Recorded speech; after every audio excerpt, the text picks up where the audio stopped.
Well, hello, 1050. How's everyone doing today? My awesome's good this week. Hope you had a nice weekend. Hope you're off to a good start today so far. Hope everyone's staying safe.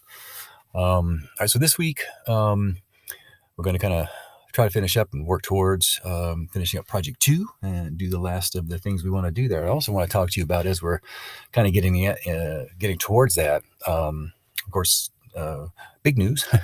All your rhetorical analysis papers and everything that you've submitted, everything that I have, it's been done either through discussion boards or through submitting your rhetorical analysis paper. Everything's been graded, commented on. I provided feedback for you. So kind of prompting me to kind of think about it this week is that I do think that we might benefit. So really the thing I kind of want you to focus on first, there's a lot going on here this week. I'm going to go over the Project 2 MLA outline. That's a video that's coming, okay? But I kind of want us to focus on right now getting ready to check our papers using Grammarly, okay? If you haven't used Grammarly or are unfamiliar with it, I really want you to add Grammarly to your browser. It's a plugin or an extension if you're using Chrome, depending on whatever browser that you've got up. And then I'll be posting more videos this week, okay? And go into more detail about what we're talking about this week. But the first thing I want you to do is to watch this video here, all right? You go to Grammarly.com. This is a Grammarly beginner's guide video. We'll get you set up. So whatever browser that you're on, obviously I use Chrome. I think a lot of you probably are using Chrome or something similar.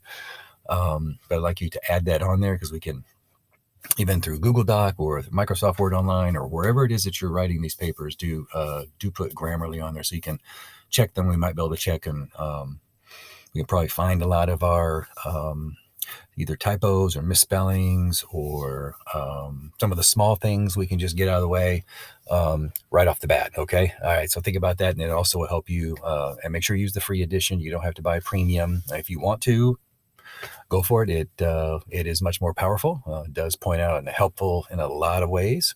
So feel free to do that if you are so inclined. I think it's called Premium, but the free version is perfect for this. So we're working towards getting our drafts in by Friday. We're going to do peer review this weekend. We want to kind of think about maybe polishing them up a little bit before this weekend. I'm going to try to take a look at them as well and provide feedback.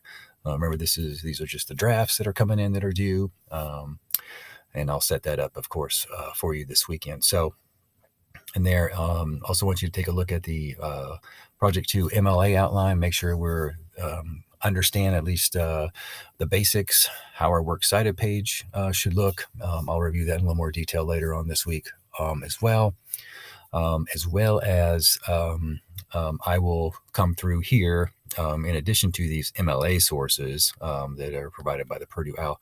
I have an MLA Project 2 MLA outline that I have put together for you. You can think about all the things we talk about. Make sure we address this thing in the introduction. We need to make sure we do this thing in the next section, right, where we're talking about the maintenance area or some of the other things that it's asking us to, that this assignment's asking us to kind of look at. So we'll want to look at some of those things. So once the thing pops, oh, here we go. All right. So you notice that it's kind of MLA formatted-ish, if you will, right? Of course, I've made up a name here. The only thing that's missing, I think, right here is the page number and last name. Title is centered. Introduction is left justified and in bold. And then I restate the things here that go in the introduction. Then you have the profile, right? So there's a heading, and then you would put preparation. So you can basically use this as an outline.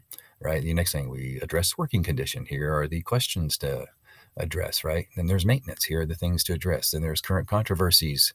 Do that. Common communication practices. And then you have advice. And then finally your conclusion. Of course, obviously too, you'll have a works cited page. Okay. So that's kind of where we're headed this week. And of course, you get this done too. Think about on Grammarly and whatnot, and that will help us think about. Making sure that they're kind of, we get them a little polished up, if you will. All right, sounds good. I will talk to you all soon. You guys have a great day. Stay awesome.